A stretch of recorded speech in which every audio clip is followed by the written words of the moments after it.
Bingo Blitz rules.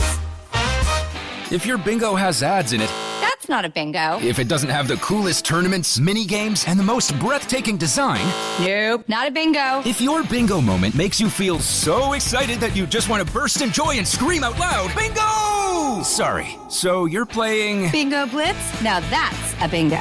Go for a world of excitement with Bingo Blitz, the #1 free bingo game. Download Bingo Blitz and play for free. Now that's a bingo. Ladies and gentlemen. What are you doing? What do you mean? Just keep it simple. I'm making the promo. Just keep it simple. Just say, hey, we're the Brav Bros. Two guys that talk about Bravo. Ladies and gentlemen, boys and girls, we're the Brav Bros. No. Oh. Dude, stop with the voice. Just keep it simple. I've seen promos on TV, dude. This is how you get the fans engaged. This is how you get listeners. We're trying to get listeners here. If we just say, oh, we're two dudes that talk about Bravo, people are going to get tired of it already. We need some oomph. All right, then fine. Let's try to do it with your voice. Brav Bros. Good job. Let's hang out. Let's hang out. And let's talk about what lessons are found. Let's hang out. And let's listen to two lesbians shout. Let's hang out. Let's hang out. Hey everyone, welcome back to Lez Hang Out. I'm Ellie Brigida. And I'm Leigh Holmes Foster, and here's what's happening this week. This week in the Lesdom. This week in the Lesdom is a place where we can touch base each episode about things going on with the podcast or otherwise. In season 8, we are still releasing Patreon bonus episodes, and you can listen to those at bit.ly/lespatreon. We have 23 episodes currently up. Also, we want to remind you that we are planning our next trip. We are going to be going to France, and details are up on our website right now, so you should head to lezhangoutpod.com to check out the details about where we're going and when we're going so that you can start planning your French excursion with us. In the greater Les universe, Joy Behar on The View had a bit of a chaotic moment, which, like, when doesn't she? And outed one of her co-hosts on The View. Not great, Joy. How do you accidentally do that? That's Basically, crazy. somebody was talking about something, and you're just like, oh, are you going to talk about that lesbian relationship you had at Smith College? And Sarah Haynes, who's like the other host, was like, no, I wasn't. And like, that was something I told you off air. Wow. Not on air. And then like they turned it into a whole joke where she was like, luckily, like my family doesn't usually watch every episode and whatever. But it's like, Joy, read the fucking room. Wow. Yeah, is that that's wild. I know. Can you imagine? Yeah. So pretty a lesbian crazy relationship at Smith? I mean, yeah, I saw a bunch. I went to school right by there, Ellie. Come we on. all know what happens at Smith College, but crazy. We sure do. Mhm. Also, in the Greater Lez universe, there's a new movie that's coming out called The Housekeeper, and it stars Uma Thurman and Phoebe Dynevor. Also Anthony Hopkins, but who cares because Uma Thurman and Phoebe Dynevor are going to have an affair in this movie. Yeah. Slow clap from the gays. Yes. For all of Indeed. you Kill Bill and Poison Ivy fans, let's fucking go.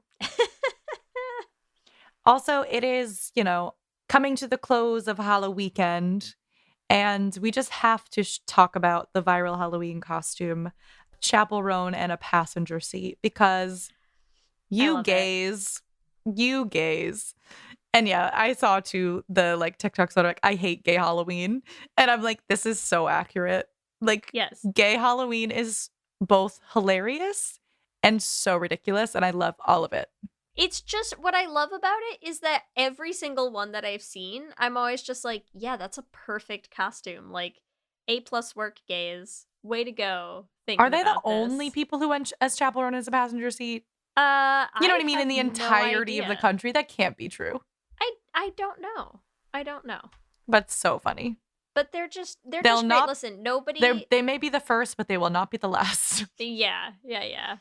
I just think that the ability of gays to commit to a bit is unparalleled, and the like niche, deep cut references is so great. Like, I saw Taylor Tomlinson did a whole thing on this on her show too about like calling some of these out, and the one that I loved is one where she was like, it was like, I hate gay Halloween. What do you mean you're Liza Minnelli trying to turn on a lamp? And I was just like, yes, like the deep cuts are so good.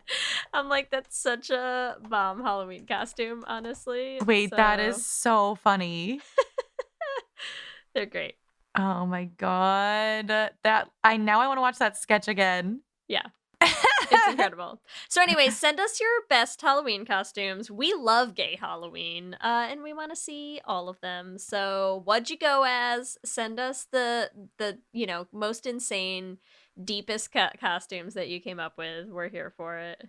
That's what's happening this week. Back to you, Ellie and Leigh. Thanks, Ellie and Leigh, and welcome to our 135th installment of Should Have Been Gay. Oh, it was fun, it was great, but it should have been a little more gay. And in this week's episode, gays, they're gonna live forever. Turns out they can't ever die. Gays. Even if their body is fucked up, you're gonna see them and cry. Yeah, it's wow. Gays. Bravo. Oh my God. How do we make a whole musical? They are putting out a Death Becomes Her musical. That is wild to me. So here's the problem. Yes. Part of me is like, yeah, fuck yeah, I love it. And the other part of me is like, please, for the love of all that is holy, could we make an original musical? Is it too much to ask? I know, Leigh, but also I want to see it so bad. I get it. I'm sure it's going to be great. The only thing is like, how do you not do it with Meryl Streep? Is it Meryl Streep? It's got to be Meryl Streep. Yeah, well, here's the thing. The cast is pretty fucking good. Megan Hilty, I think, is playing Madeline Ashton. Oh, and nice. She's one of my favorite actresses on Broadway. Yeah. I mean, that's fair. And I feel like she will crush.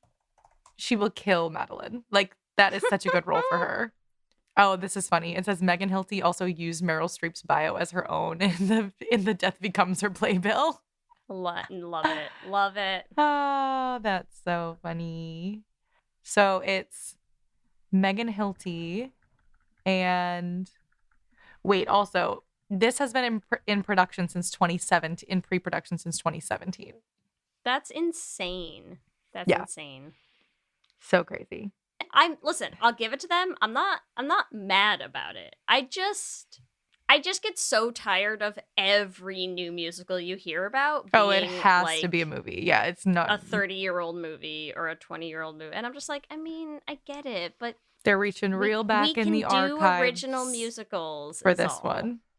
Yeah. But yes, this is not an episode about that. This week's episode, we are talking about Death Becomes Her. And I love how this is like, yeah, this is our spooky episode of the season. Can I tell you something? So we wanted to do, because this is coming out like right after Halloween, I think. So we hope everyone had a great Halloween. And we wanted to do sort of a Halloween-y episode for Halloween week. Ellie suggested that we do the Babadook, to do gay icon the Babadook. And I watched the trailer for it, and I was like, Ellie, not convinced you were gonna make it through the Babadook. Here's the thing. I have no clue what the Babadook is about.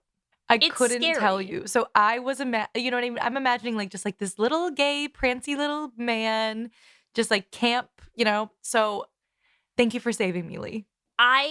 I'm not going to promise that I will not make you regret this decision and make us watch it another year, but I don't know if I thought you were ready to do it now. Okay, I feel like you should prepare.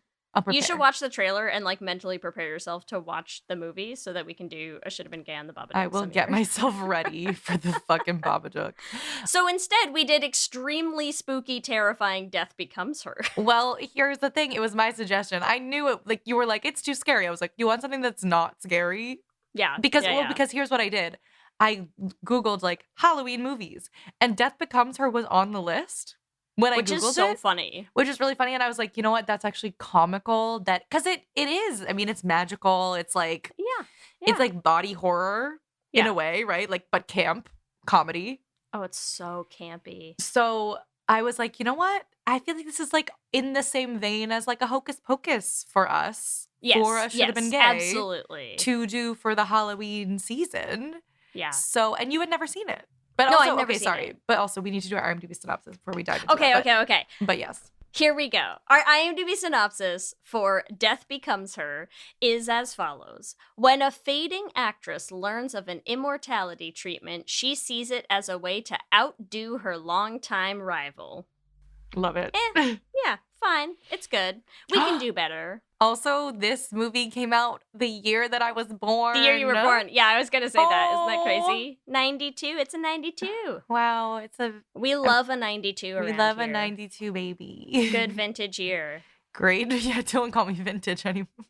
God hit damn me it. with your hit me with your gay synopsis, Ellie. Okay, so here's my gay synopsis. This is like the ultimate friends to rivals to lovers for me.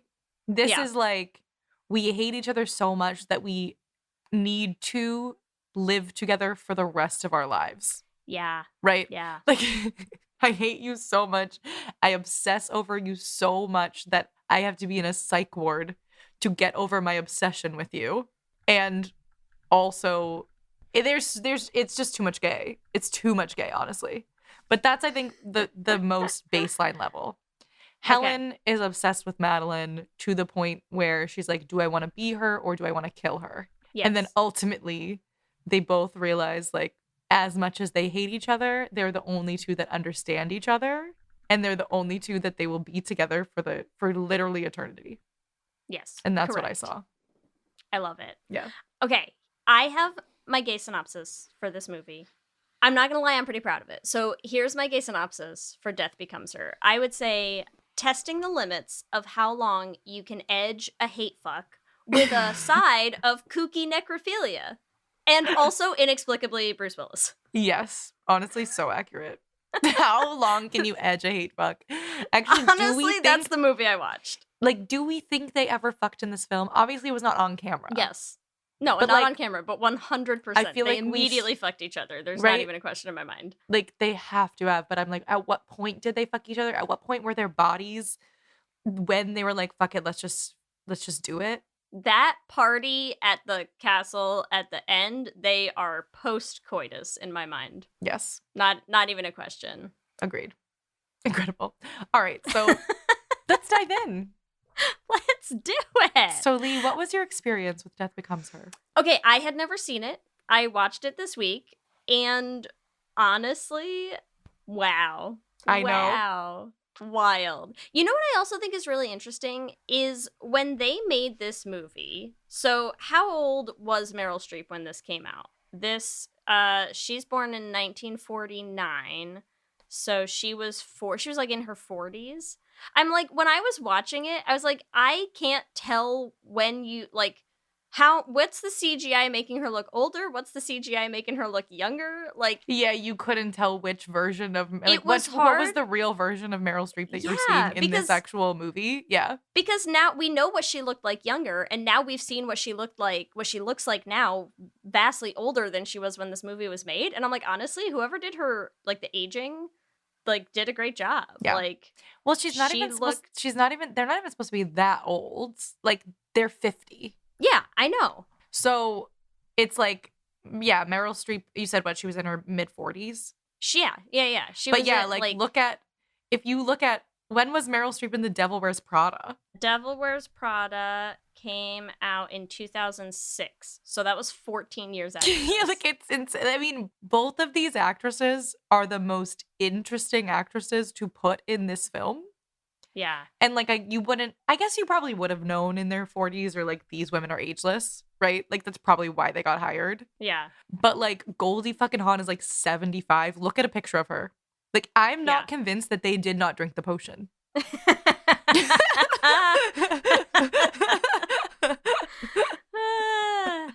Like Amazing. seriously. No, they look great. So anyways, so I watched the movie this week. What a delight. You know what I actually also really enjoyed about this is, have you gone back ever and watched like the first Terminator movie No, for sure Okay, not. so, I mean, I've like- seen it. I don't think I watched it like again. recently? So I've watched it sometime in the last decade, and what's really funny about watching the first Terminator movie, so the first Terminator came out in 1984, and you watch the first Terminator and you're just like, this looks like someone made like you'll have cutscenes where it's like, here's Arnold, and then here's like an Arnold sock puppet that's like CGI'd in to like do this scene where we need him to be a robot. Like the effects are so bad. Yeah. And I was actually surprised at like how not terrible some of the special effects in this were. Yeah. Like some of those scenes where you have, like Meryl's head like back, go all the way back. like yeah. 100 degrees onto her back and stuff. I'm like, honestly, it's not badly done for a 1992 movie. It's not badly done. And also, I feel like the camp of this movie Oh my God, makes you timeless. also be like whatever you're doing here works with the comedy. Yes. So I do think it just doesn't take you out of it as much either because it's so silly. It's ridiculous. It's so a ridiculous. Movie. It's so ridiculous. I'm also like, but you did enjoy it, right? Oh my God, I loved it. Okay, Yeah, it was so much fun. Because when you said to me you'd never seen it, I was like, oh my God, Leigh, you will love this movie. Yeah. Like, it's so campy. It's like, great. No, so my experience, I saw it for the first time a few years ago because my dad, of all people, was like, you've never seen Death Becomes Her, Ellie? Like, that's like a movie you would be obsessed with. And I was like, okay, fine. So like over Thanksgiving, we watched Death Becomes Her. And I was watching it just me and my dad. And I was like, I do love this movie, but also I want to talk to a woman about this movie because I love it. And it also, like, it hits so hard as a woman who's obsessed with aging. Yeah. Because I was like, holy fuck. I was like, would I drink the potion? That's the question. Like, and also, I just feel like they did it in such a funny, campy way. And also, it's so in your, the message is so in your face. Mm-hmm. And still, me as a woman was like, I'd still probably drink the potion even if my body was falling the fuck apart.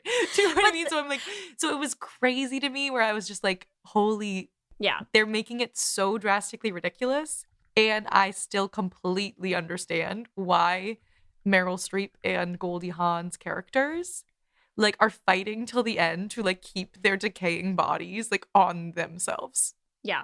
And it was jarring emotionally. It's so funny to have, because this is the problem when you have a movie that's like late 80s, early 90s, like that era of film. So they're trying to be like, beauty isn't everything, right? Like life is about more than that. This is temporary and fleeting and it's not the important things in life. But then at the same time, it's so male gazy and it's so like, and here's Meryl Streep and like, ooh, a little boob popped up. Ooh, yes, a little when boob her popped butt up. cheeks go Look up. at that cleavage. Look at that ass. And you're just like, I mean, but do we not like it? Like, what are we doing the here? thing with these actresses, right? Is like the fact that it's Meryl Streep and Goldie fucking Hawn is what I'm saying is like, we are still talking about this movie 32 years later, right? And we're saying after 32 years, you know what? They look really good still because that's the pinnacle of like a woman in Hollywood's purpose in life. I mean, and it's not just in Hollywood, right? A woman is supposed to keep looking good as she ages. Yeah. Right? It's sort of crazy because like I can see the message and I'm also like I said, I'm like, get me the fucking potion and get it to me sooner rather than later. So I'm screwed. I'm decaying already. But like, yeah, it's a crazy, crazy concept. Wow, the 30s are treating you rough already, huh? So rough, so rough. It's all downhill, Ellie. It's I all know. downhill from here. I'm like, damn it, Madeline. I'm like, Madeline looks better than me in her fucking 50s. Yeah. But she does look good at 50 she still. Looks so, and then too, we like, there's all kinds of like fat phobia. Yeah. With like, oh my the, god, like, yes. Oh my god, with Goldie Hawn one... in the fat suit is like, I just need to bring that up. That like, that was the one thing about this film that I was like, this is not aging well. No, it's got to go. I was having like PTSD flashbacks to like the Monica fat suit in Friends. I was like, this is not aging well. Like the comedy of saying like, we took a skinny person and made them fatter, and you're like, it's not. I know. And then they have like another. They have a whole other thing where they do the like Goldie Hawn reveal. Yeah. You're like, whoa. She's skinny again. Yeah. It's like, oh my God. And also just I don't know, I found it funny too. In the beginning, I was like, they're really trying to make Goldie Hawn ugly. Like that haircut. Yeah. Was so funny to me. But I also just, you know what else I love about Goldie Hawn's character in this? I love that they just made her fucking batshit. Like, she's so crazy.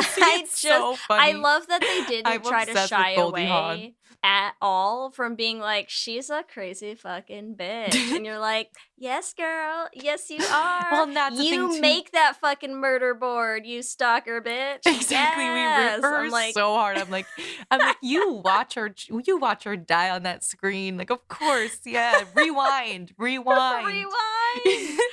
It's fucking crazy. It's so crazy. It's so crazy. The scene in the like mental institution where she's like, I want to talk about Madeline, and like then everyone's everyone like, no. That was like, okay, let's dive in because there's so much gay here. There is so much gay here. Oh my That God, it's scene, incredible. Just starting from that scene. Okay, just starting from the beginning, right? Okay, start these us at the top. Start us at the top. These Yes, two please. characters, right? We don't know their relationship until we sort of like, we just see them interact. And this must be when they are in their late 30s. I don't know. But either way, Madeline's So this big. if they're 50, it's 14 years before then. So yeah, they're like mid 30s. 36. They're like my age now, Yeah. right? So whatever. So Madeline's this big star, and No, sorry. Wait, she's not a big star. She is in an absolutely insane, terrible. wait, but once you know again, what's so funny? Tell me.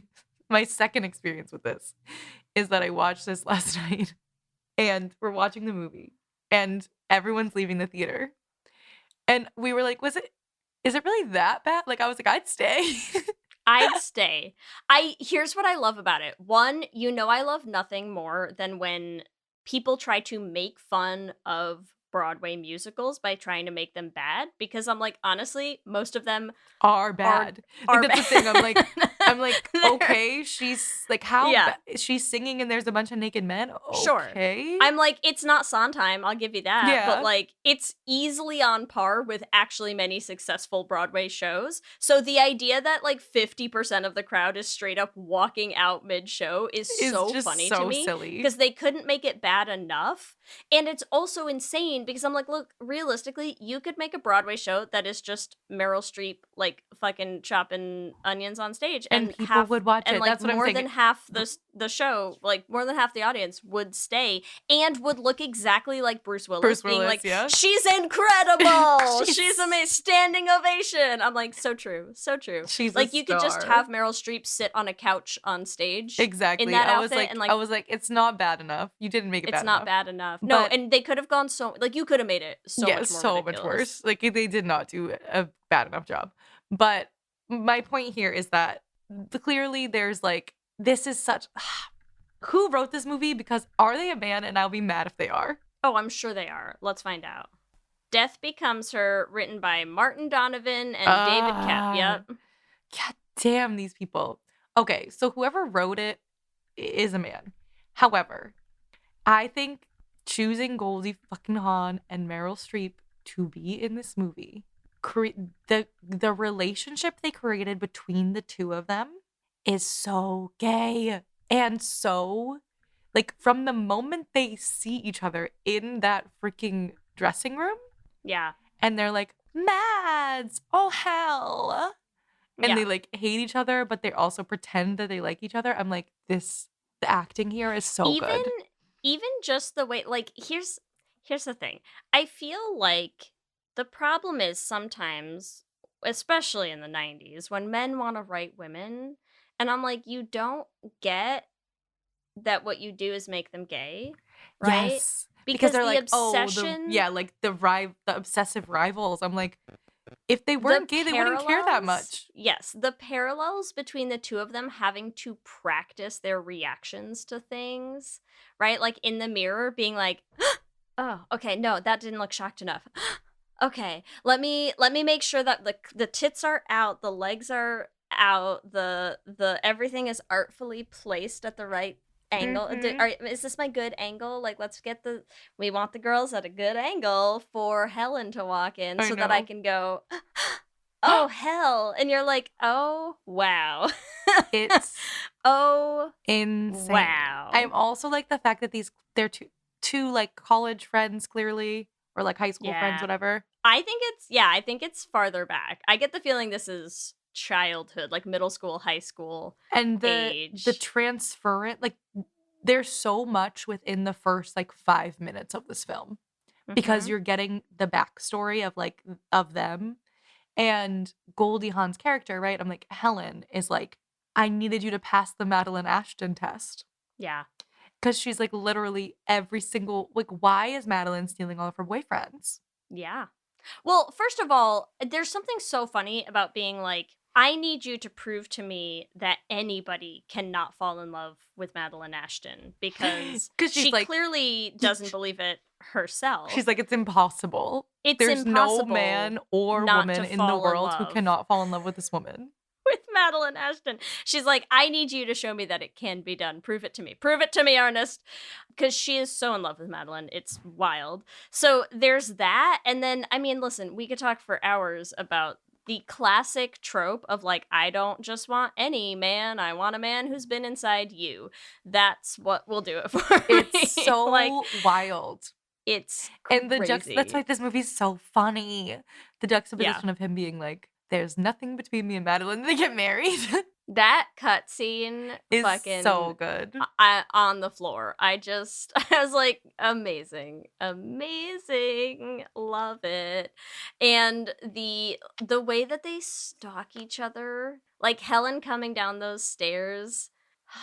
God, it's I know. just, they're so obsessed. They're so obsessed. And I just think like Ernest, Bruce Willis in this movie is such a fascinating beard to have because it's like he's so uninteresting, you know? That's the whole point, right? It's like, yeah, like he's not an exciting man. No. He's a pawn in their weird rivalry game. And that's why it's so He gay. is a pawn in the world's longest ever edging hate fuck, Ellie. Yes.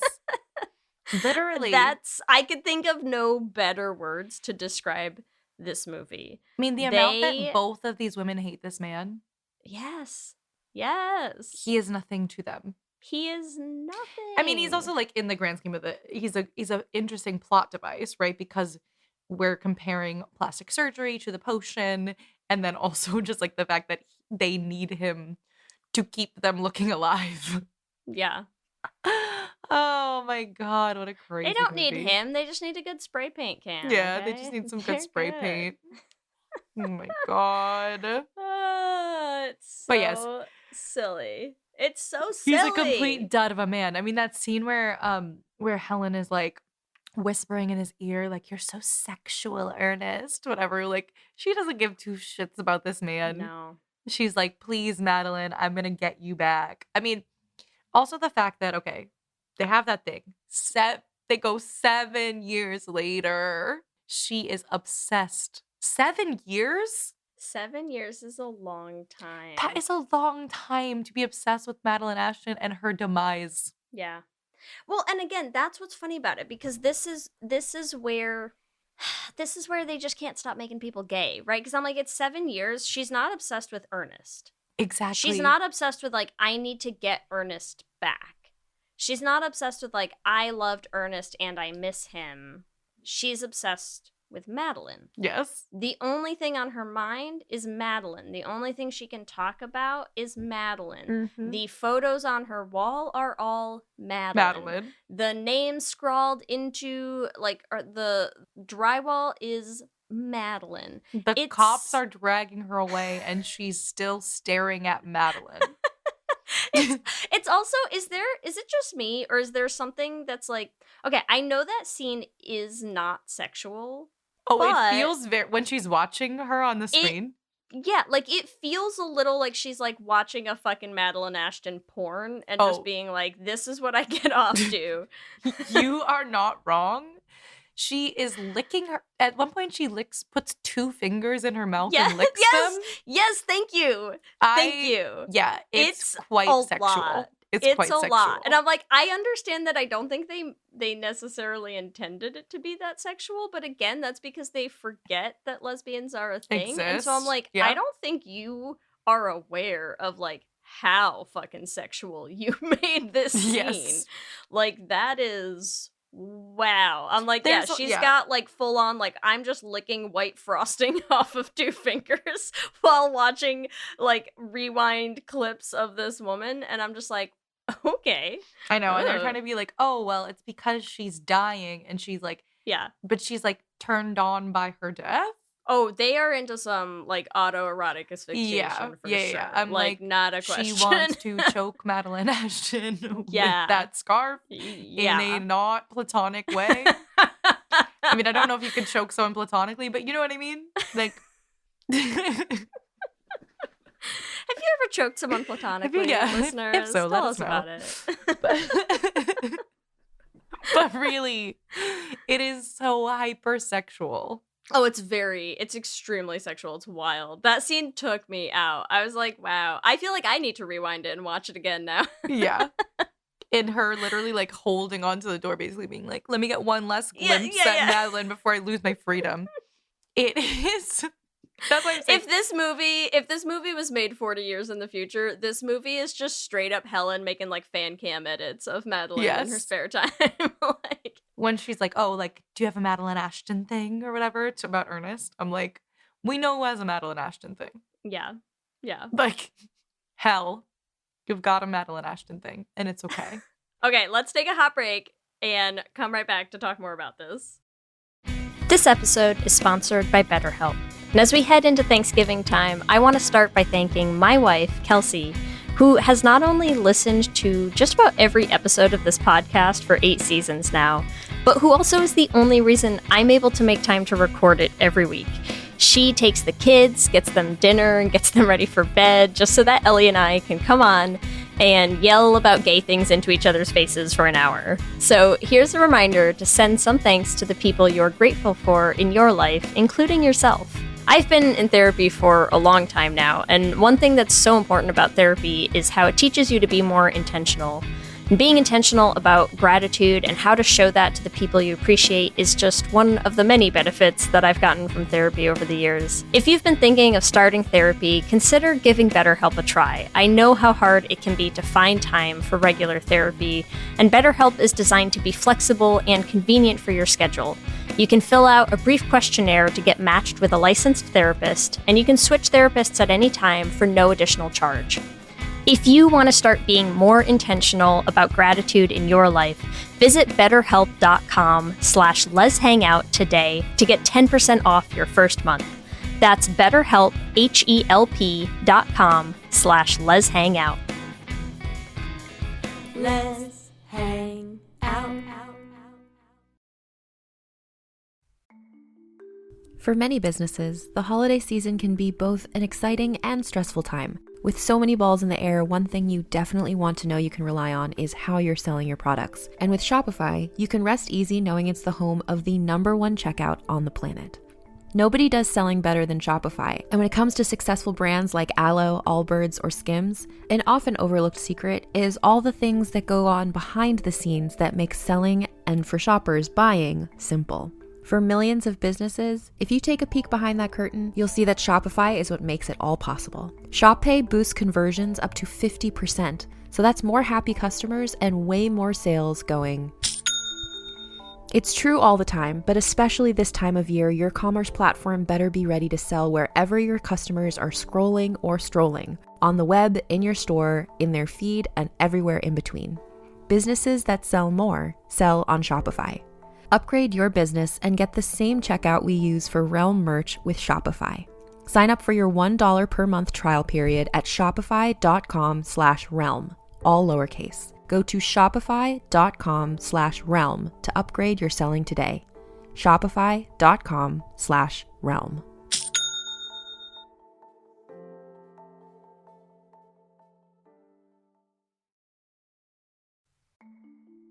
For many businesses, the holiday season can be both an exciting and stressful time. With so many balls in the air, one thing you definitely want to know you can rely on is how you're selling your products. And with Shopify, you can rest easy knowing it's the home of the #1 checkout on the planet. Nobody does selling better than Shopify. And when it comes to successful brands like Aloe, Allbirds, or Skims, an often overlooked secret is all the things that go on behind the scenes that make selling, and for shoppers, buying, simple. For millions of businesses, if you take a peek behind that curtain, you'll see that Shopify is what makes it all possible. Shop Pay boosts conversions up to 50%, so that's more happy customers and way more sales going. It's true all the time, but especially this time of year, your commerce platform better be ready to sell wherever your customers are scrolling or strolling, on the web, in your store, in their feed, and everywhere in between. Businesses that sell more sell on Shopify. Upgrade your business and get the same checkout we use for Realm merch with Shopify. Sign up for your $1 per month trial period at shopify.com/realm, all lowercase. Go to shopify.com/realm to upgrade your selling today. Shopify.com/realm.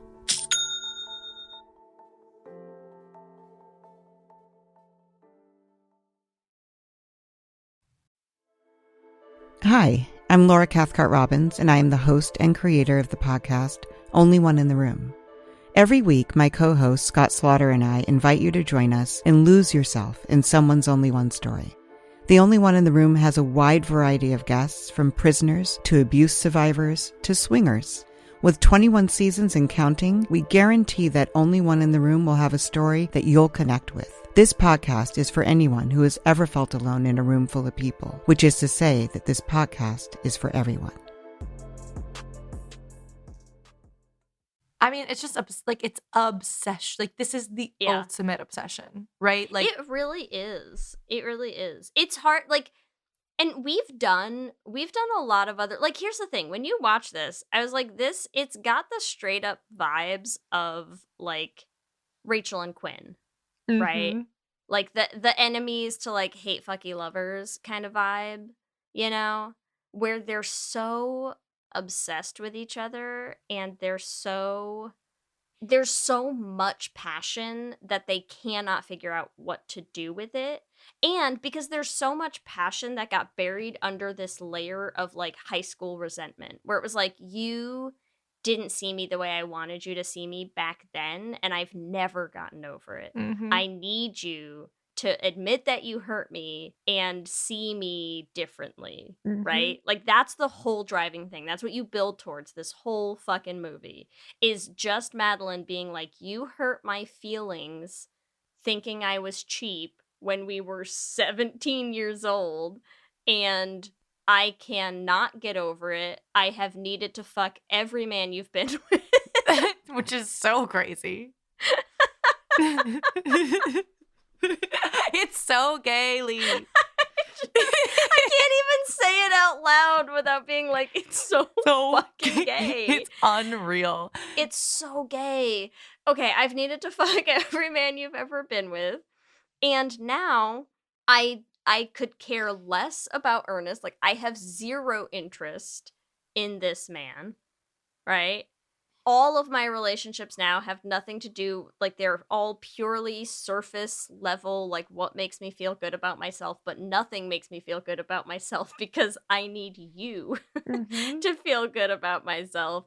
And as soon as they sort of cross that tiny hurdle, the immediate pivot to, like, we are spending the rest of our lives together. Yeah, like, we're U-Haul best fucking friends. Yeah, like, we live in this house together.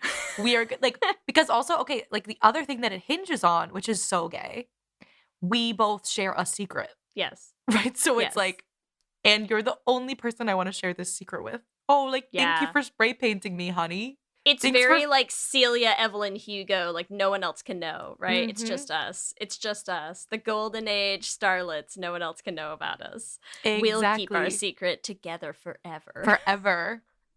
Like, they U-Haul so hard. You're so right. And it's so funny because you almost feel like it isn't U-Hauling because it's been, I don't know what, like 30 something years. But it is, because it takes, from the moment that they get past the, like, I hate you, to the actually I don't, and I just have been carrying this hurt for a long time. The pivot from there to, like, and now we are soulmates is immediate. It's wild. Because immediate. But that's what you're saying about the U-Haul, right? Because they have been soulmates. We, the audience, have seen the soulmateness. So you're right. Like, it's not that jarring. And also, it's so gay. Yeah. Well, and it's also just, I don't know how to explain the dialogue and how gay the things that they say to each other are. Did you write some down? I didn't write some down. There's some that are burned in my brain. Great. Because here's the thing. There are a few moments where they just say things that I'm like, someone wrote that down and someone approved it and someone read it out loud. Gay. Yeah. And so it's like some of them are subtle, right? Because I'm sorry, but Helen, when she comes out of the pool, like so Madeline shoots her with the rifle, right? Yeah. And Helen comes out of the pool, and the immediate, like, just look at me, I'm soaking wet. I'm like, that's I know. hot. She's like, wow, Madeline penetrated me, I'm soaking wet immediately. I'm like, well, that sounds right, actually, for you. That feels perfectly on track, right? Yes. They don't see it sometimes, but it's there. I also think some of the immediate discussions about spray painting each other's asses, like, so good. That's wild. That's wild dialogue to just go like, oh, now we need to like, I will take care of your ass. Yes. Like, that's where they both immediately go. They really have, like, such a codependent lesbian relationship. Like, yes. They physically cannot survive. Like, well, I mean, they're living forever, right? But, like, they physically, I feel like, cannot keep the pieces of their bodies together without each other. Yes. Right? I'm actually I was looking at, like, some of the best lines. And this is just so funny. When they fall down the stairs and they're, like, in a million pieces. And Helen just says, do you remember where you parked the car? They're such an old married couple. At that point, they've been together for so long, right? That's, like, towards the end, right? They've been together for however long, and they're at Ernest's funeral. Yeah. And I'm like, oh my God, like, they are just perfect together. They are. I mean, but that's what I'm saying, is, like, they don't question it at all. Like, the pivot is immediate. Mm-hmm. They just immediately move to, like, oh, well, now that we've gotten that out of the way, how do we spend our lives together now? Mm-hmm. Right? Like, it's so fast. It's so crazy. It's wild. It's wild. But I love it. I mean, I'm so into it for them because they lean in once they finally get there, right? Like, the way that they both are immediately just like, we don't need Ernest. Right? Oh, yeah. Like, we clearly have no interest in Ernest. Both of them, immediately. Like, there's no question. Helen is not like, oh my God, we got this, and, like, now how do I still get Ernest? Yes. Ernest is an afterthought at this point. The only reason they even debate, like, they're fully going to murder Ernest until they're like, wait, we need his spray paint. They're like, wait, we need his Photoshop skills, right? Like, it's crazy. Yeah, they could literally care less. Yeah, they don't care about that man at all. And I also think, like, it is so interesting, too, because he decides not to take the potion as well, right? Yeah.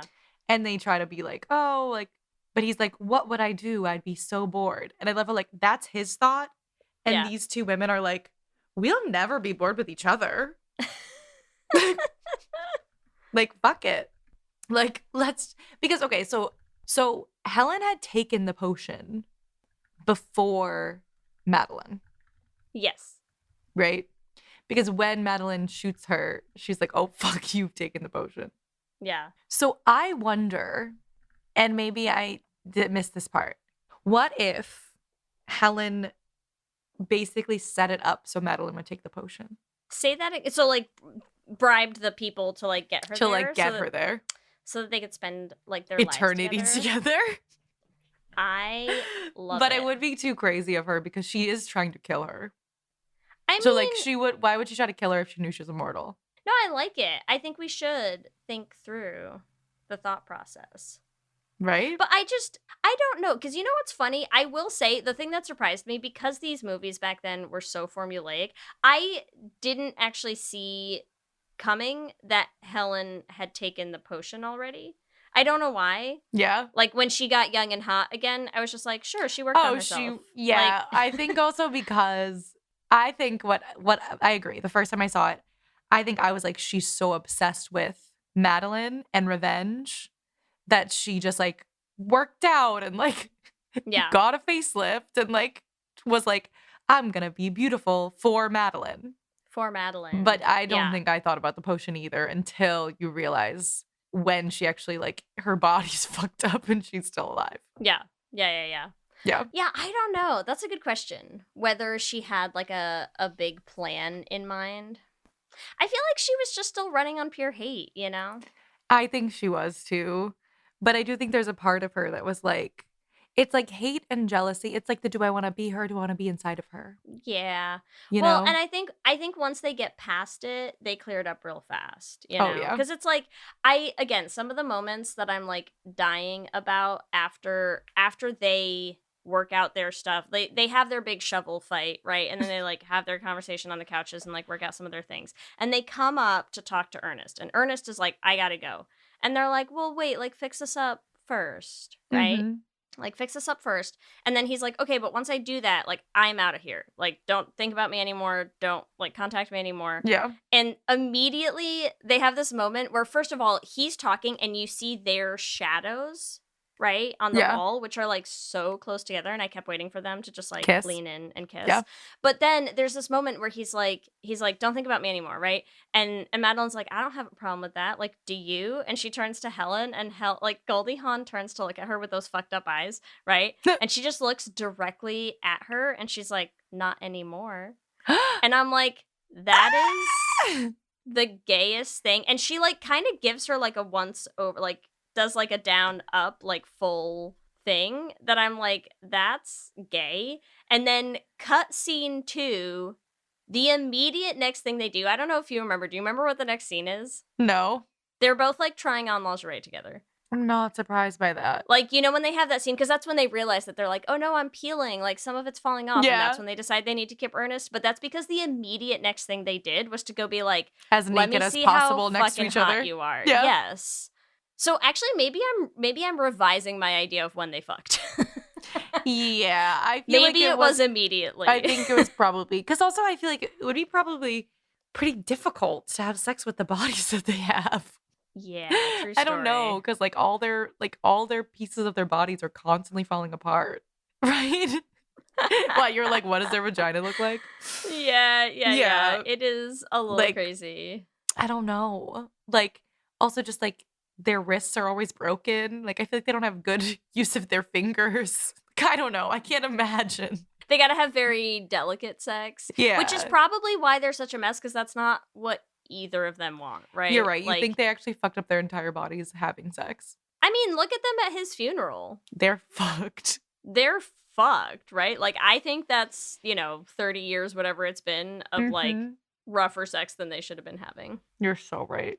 This is a warning to all of you you young lesbians out there. Yeah. Don't fuck your girlfriend into a million pieces.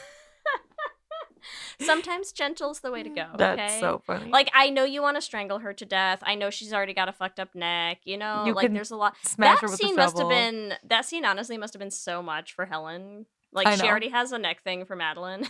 I know. That's what I'm saying. Like she definitely is turned on by the physical violence. Oh yeah, like 100%. Yeah. That whole this movie's so camp. I love it. It's very campy. It's really funny.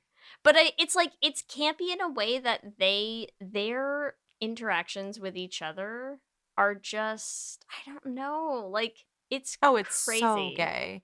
It's crazy So gay. how they just pivot right into being like, now our lives are together. We're just gonna like be hot around each other in our lingerie and spray paint each other's asses for like the rest of our lives. And like they're like, I'm on board. I guess this is my life now. This is not how I imagined getting here, but like I'm here. We're We here. are. Mm-hmm. Yeah. And it I is agree. like there's something about, I mean, again, anytime that we talk about things where it's like the witchy, spooky, secret aspect of things, it just feels very like subculture queer, right? Oh, for like sure. Liesel, a whole gay. So gay. Yeah. The fact that she has all these like little twinkle, like these little like gay Yes. boys hanging around, and she's like, move. Yes. She's like, get out of my way. Get She's out of my not way. like I feel like she's having sex with them, but she's so like, you are just a body to me. Yeah. Yeah. I feel like she's And they're also having sex with each other. Liesel to me feels like fully pan, because I feel like she's been around long enough that she's just like, a good fuck's a good fuck, right? I know. Like, I'm How over old it. did you say she was? 70 something? 70, yeah. Yeah. She's not Also- she's not that old, but I feel like she's gotten around. Yeah. Oh, for sure. Like, she is having big orgies in that place with all of these messed up bodies. Yeah. So just like poor Madeline and Helen, I do wish that they could have just had perfect bodies forever. But that's not the point of the movie. It feels like a little cursed happy ending, right? Yes. Because, like, they do get to be together. They're together forever. So, like, you know, they're I just guess... a pile of bones, but they're together forever. It's the ultimate lesbian dream. Yeah. Like, at this point, lesbian bed death has set in. It's not like they have to like have sex with each other. They just get to be together on the couch forever. I mean, honestly, sign me up. Like, sounds great. Exactly. I don't even know how they got to that funeral. Like, yeah, well, one of them clearly drove somehow. It's so crazy. But yeah, is there anything else about this movie that was gay? I feel like I want someone else to be gay, but the truth is there's like not that many characters. No, you know?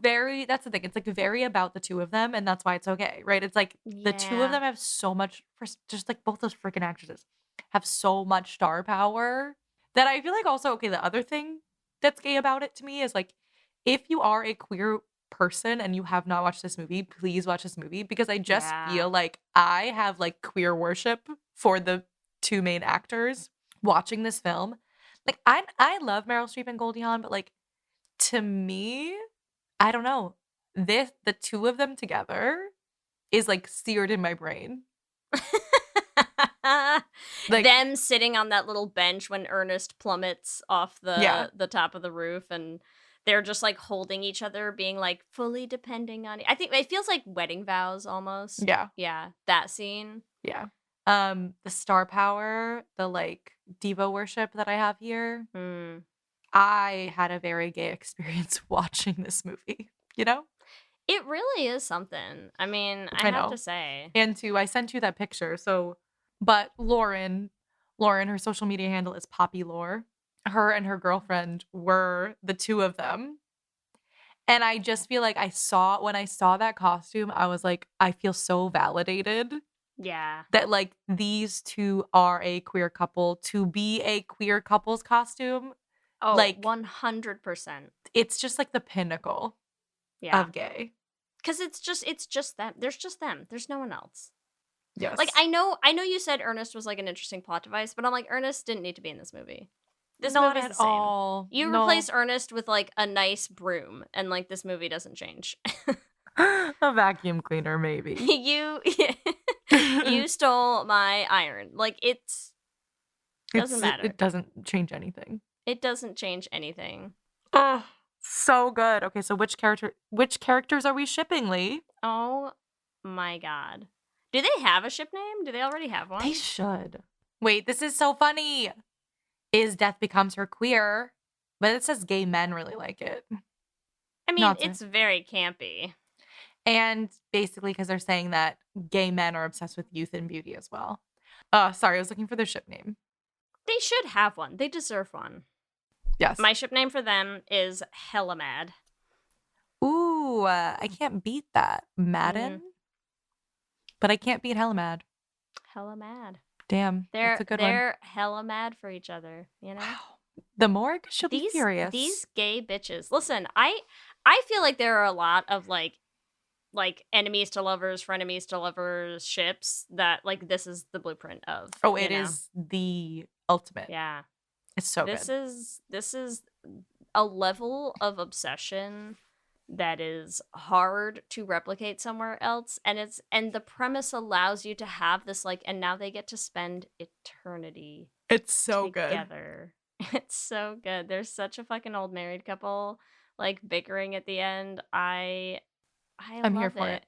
I also feel like I want to do something. I don't really know how, and I know I'm bringing this in at like the last minute, but I also feel like I want to do something about the fact that it's like they have to like fall for each other. Like Madeline has to fall before she can admit how she feels about Helen. Anyway, something about that. Love it. I mean, but we can agree that Death Becomes Her should have been gay. Should have been gay. All right, Q and gay. Here we go. Q and gay.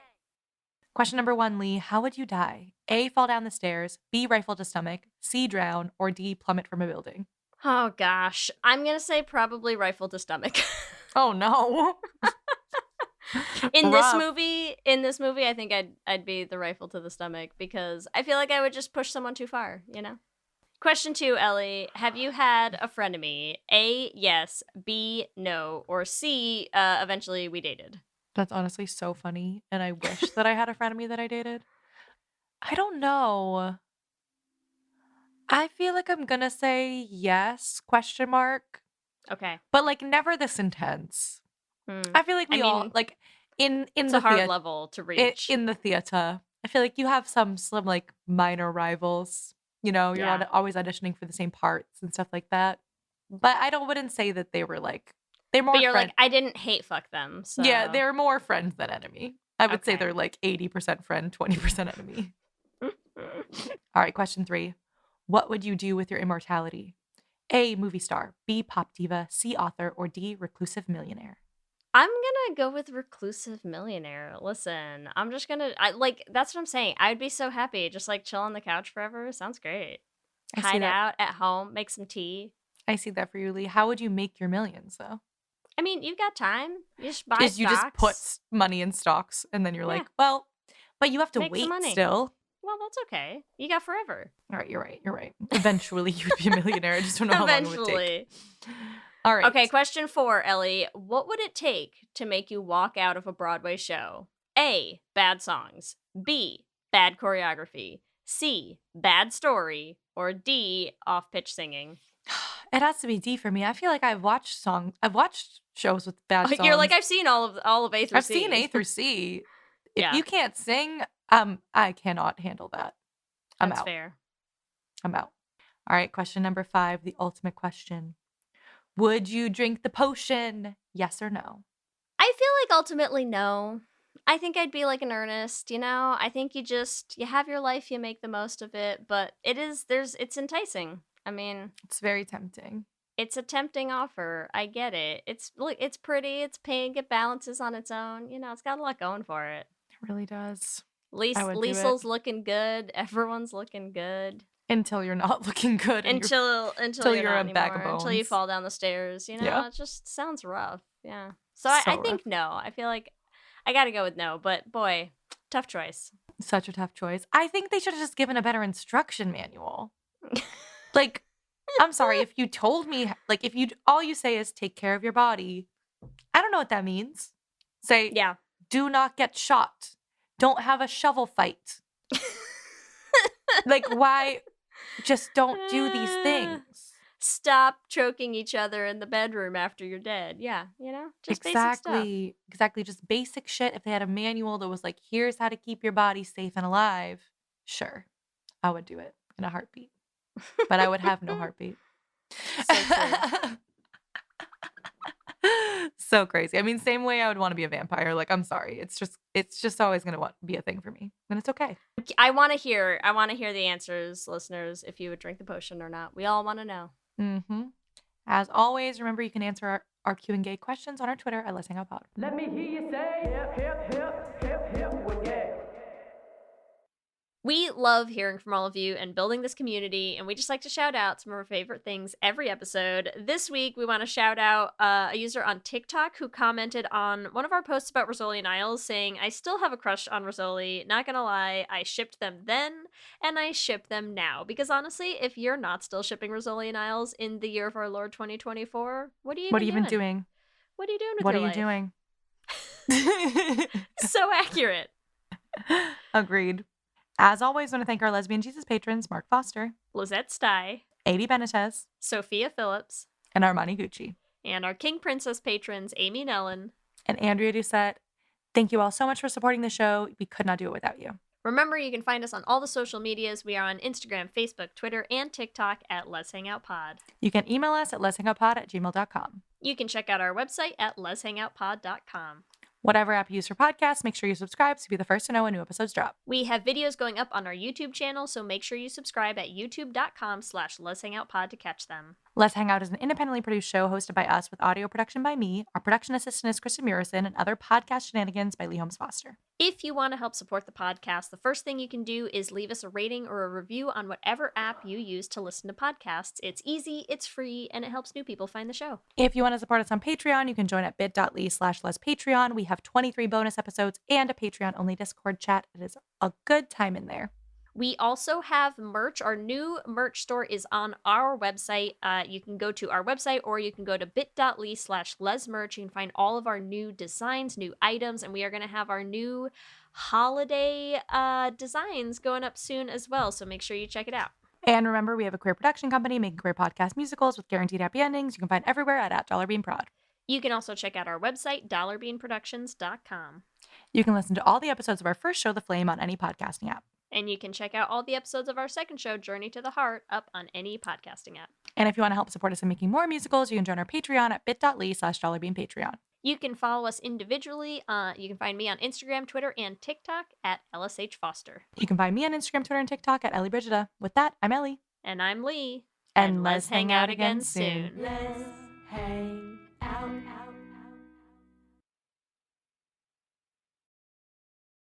Buffet brawlers, glory holes gone wrong, cannibalistic castration cabins, public poopers? These are just a few of the crazy topics you'll hear covered on Excuse Me, That's Illegal, the pettiest podcast around. Whether you need a break from all that murdery true crime stuff, or just enjoy hearing hilarious stories told in a unique way, I got what you need. I'm Leroy Luna, your fearless host/chauffeur. So come hop in my minivan and let's go for a ride. I promise you probably won't be disappointed. Excuse Me, That's Illegal is available on Apple Podcasts, Spotify, basically everywhere you consume podcasts, with new episodes dropping on the 10th, 20th, and 30th of the month, baby!